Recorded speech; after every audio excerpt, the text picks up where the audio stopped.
నేను మోకాళ్ళుని మందిరం స్ట్రక్చర్ అంతా కూడా నా తలంపుల్లో విశ్వాస నేతలతో నేను వాటిని చూశాను. పని కట్టుకుని అసలు జరిగిద్దా లేదా అని.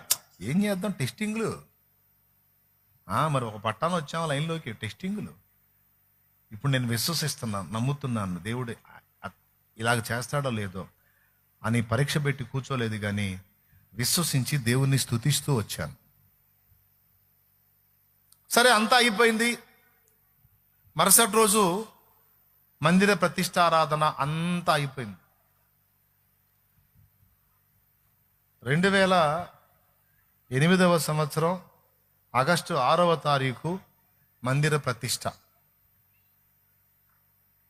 శాంతినగర్లో. ఆ మందిరం అంతా రెడీ అయిపోయింది.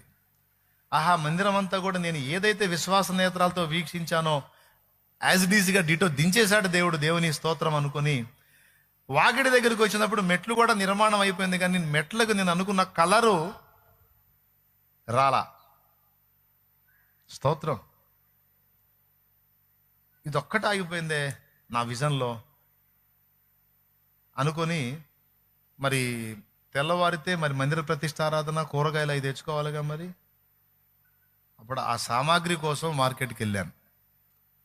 ఆ బిర్యానీ వండేదానికి ఆ దినుసులు అవన్నీ కావాలి కదా.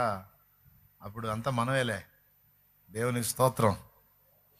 కాబట్టి ఆ విస్తళ్ళు వచ్చిన వాళ్ళకి ఆ గ్లాసులు అవన్నీ కూడా ఐటమ్ తేవాలి కాబట్టి వెళ్ళాను. నైటు 11 అవుతుంది. ఆ ఉన్న బిడ్డల్లో ఎవరో ప్రేరేపించబడ్డారు. రెడ్ ఆక్సైడ్ తెచ్చి దాన్ని సిమెంట్లో కలిపి నేను వెళ్ళి ఆ సరుకులన్నీ తీసుకుని వచ్చేసరికి ఆ మెట్లకు కూడా అది వేసేసి పెట్టేశారు. వాస్తవంగా ఇది ఒక్కటి మిస్ అయింది, ఇది నెరవేరలేదు అనుకున్నా. ఏందిరా మిస్ అయ్యేది, నాకు సమస్తము సాధ్యమే అన్నట్టు అది కూడా అయిపోయింది. వచ్చి చూసి బిత్తరపోయి అప్పుడు ఇక రోడ్డు మీద నిలబడి మందిరం చూస్తే ఏ స్ట్రక్చర్ నేను విశ్వాస నేత్రాలతో చూశానో అది యాజ్ ఇట్ ఈజ్గా అయిపోయింది. అది ఎంట్రన్స్ ఇప్పుడు లైట్గా కనపడుతుంది, అది రెడ్ ఆక్సైడ్ పోయి. ఆ ఫోటో ఇప్పటిది చూడండి. ఆ లోపలికి మందిరానికి ఎంటర్ అయ్యేటప్పుడు ఆ గేట్లు దాటినాక 2 మెట్లు కనపడుతున్నాయి, అడుగున కనపడుతుంది రెడ్ ఆక్సైడ్. కనపడుతుందో లేదో మరి, కనపడకపోతే ఎక్కడే 100 కిలోమీటర్లే లేదు, గట్టిగా కేకైతే ఆడికి కనపడిద్ది, పోయి చూడొచ్చు. అది ఓకేనా?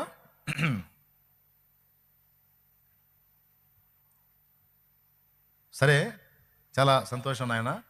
ఇప్పుడు ఏదైతే నేను ఆనాడు విశ్వాస నేత్రాలతో వీక్షించి ప్రార్థించి స్తుతించానో, దేవుని కృతజ్ఞతలు చెప్పి ఎదురు చూశానో, ఆ కార్యాన్ని, అడిగిన వస్తువుని, మందిరాన్ని, ఆ స్ట్రక్చర్ని, ఆత్మల్ని, సమస్తాన్ని కూడా దేవుడు నెరవేర్చకుండా లేడు. ఏది మిస్ అవ్వాల. ఒకటి మిస్ అయింది. ప్రార్థన కొరకు ఒక ఎకరంలో ఒక చిన్న ప్రేయర్ గార్డెన్ క్రియేట్ చేద్దామని, ప్రేయర్ గార్డెన్ కొరకు 1 ఎకరాన్ని దేవుని ముందు నేను ఉంచా.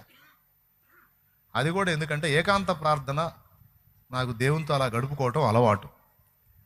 నేను మంచినీళ్ళ చెరువు దగ్గర ప్రార్థనకి వెళ్ళినప్పుడు, అప్పట్లో 2010-11లో ఏకాంత ప్రార్థనకి ఆ చెరువులోకి వెళ్ళినప్పుడు ప్రార్థనలో కూర్చొని ప్రభుతో మాట్లాడుకుంటున్న నన్ను 2 సార్లు మున్సిపాలిటీ వాళ్ళు లేపారు, తాగుబోతుండ అనుకొని. దేవునికి స్తోత్రం. ఎవరు అనుకొని? తాగుబోతాడు అనుకొని.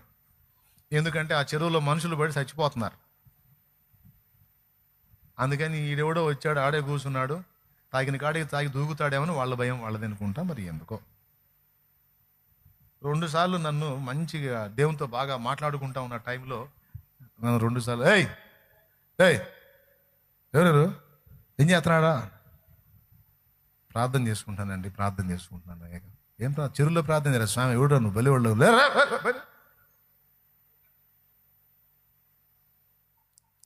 మరి మున్సిపాలిటీ అధికారులు మరి ఏం చేయాలా?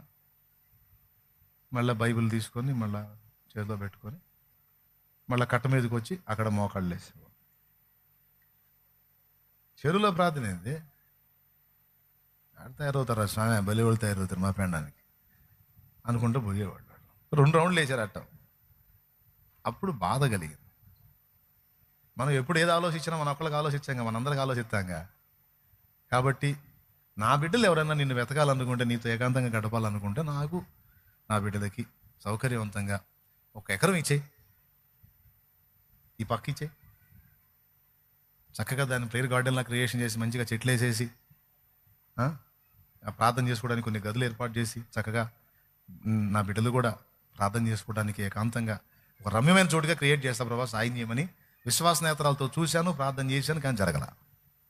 అప్పుడు దేవుని ప్రశ్నించాను, నేను విశ్వాస నేత్రాలతో విశ్వసించి చూసిన ప్రతిదీ కూడా నువ్వు నెరవేర్చావు, కానీ దీన్ని ఎందుకు నెరవేర్చలేదు అంటే, అప్పుడు దేవుడిచ్చిన సమాధానం ఏంటంటే, ఏమి లేదు, మౌనం.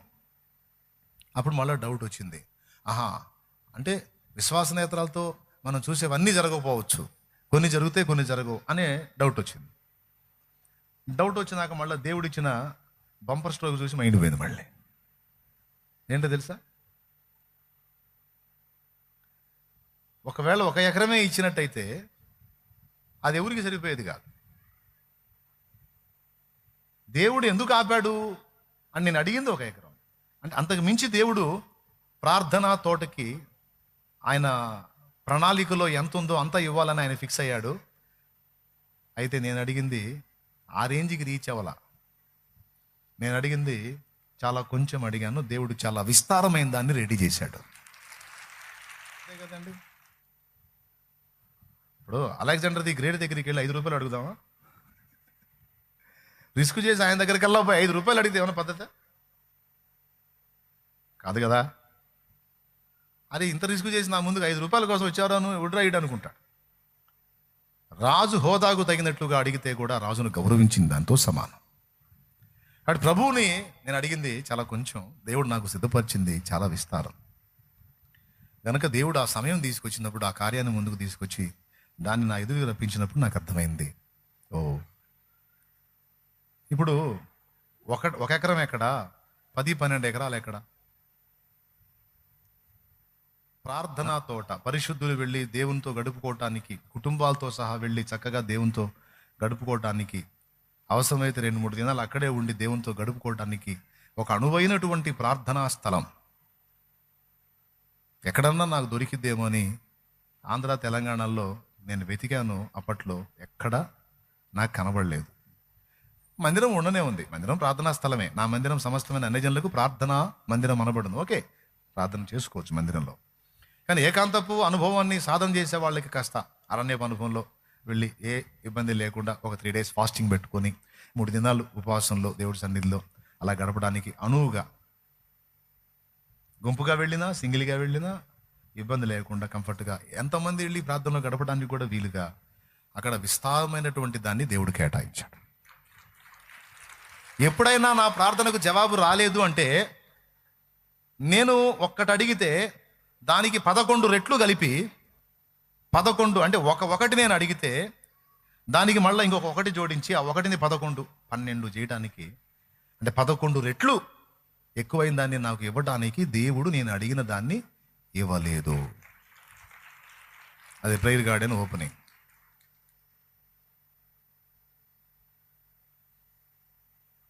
అప్పట్లో ఇంకా ఏమి ఏర్పాటు చేయాలి, ఇప్పుడైతే చాలా అద్భుతంగా రెడీ అయిపోయింది. చెట్లు అన్నీ రమ్యంగా తయారైపోయింది ఇప్పుడైతే. ఓకేనా? నేను సత్యం చెప్తున్నా, నేను అబద్ధ మాటలు చెప్పట్లేదు. నేను చెప్పినవన్నీ మీకు కనపడుతున్నాయి అక్కడ. ఇప్పుడు ఇది ఇచ్చారనుకో, చుట్టూ ఇళ్ళే. ఇక్కడ మనం ఎలుగెత్తి మొరపెట్టడానికి ఉంటుందా? ఫ్రీగా ప్రార్థన చేసుకోవడానికి ఉంటుందా? కుదరదు కదా. అక్కడ పక్షుల కిలకిలా రావాలి తప్ప ఇంకా ఏ విధమైన సౌండ్ ఉండదు. ప్రశాంతంగా వాక్యం ధ్యానించుకోవచ్చు, ఒక బుక్స్ చదువుకోవచ్చు, ఎలుగెత్తి మొరపెట్టుకోవచ్చు. అక్కడ మొరపెట్టినా ఏడ్చినా మొత్తుకున్నా ఎవడెవడు, ఎందుకంటే అది ప్రార్థనా స్థలం. అచ్చంగా దానికోసమే డిజైన్ చేయబడింది, దానికోసమే కేటాయించబడింది. నువ్వు దేవుణ్ణి, నేను దేవుణ్ణి, మనం దేవునితో ఐక్యత చెందడానికి, కలుసుకోవడానికి ఏర్పాటు చేయబడి అచ్చంగా పర్పస్ అది కనుక అక్కడ నువ్వు ప్రార్థనలో గడిపితే నేను ఎవ్వడు అడ్డగించాడు. ఇప్పుడు చెప్పండి, నమ్మటం చేత కావాలి. నా సమస్యలన్నిటికీ దేవుని దగ్గర సమాధానం ఉంది. ఆ ఉన్నదాన్ని దేవుని దగ్గర ఉందని మనం ఆయన పాదాల దగ్గర ఆ సంగతులను మనం విశ్వాస నేత్రాలతో గుర్తించగలిగితే తప్పనిసరిగా న్యాయంగా క్రమముగా మనం దేవుని ఎదుట అడిగిన ప్రతి దానికి కూడా, విశ్వసించిన ప్రతి దానికి కూడా న్యాయమైన, సహేతుకమైన, సమంజసమైన, యుక్తమైన ప్రతి దానికి కూడా ఖచ్చితంగా దేవుని దగ్గర జవాబు ఉండి తీరుతుంది.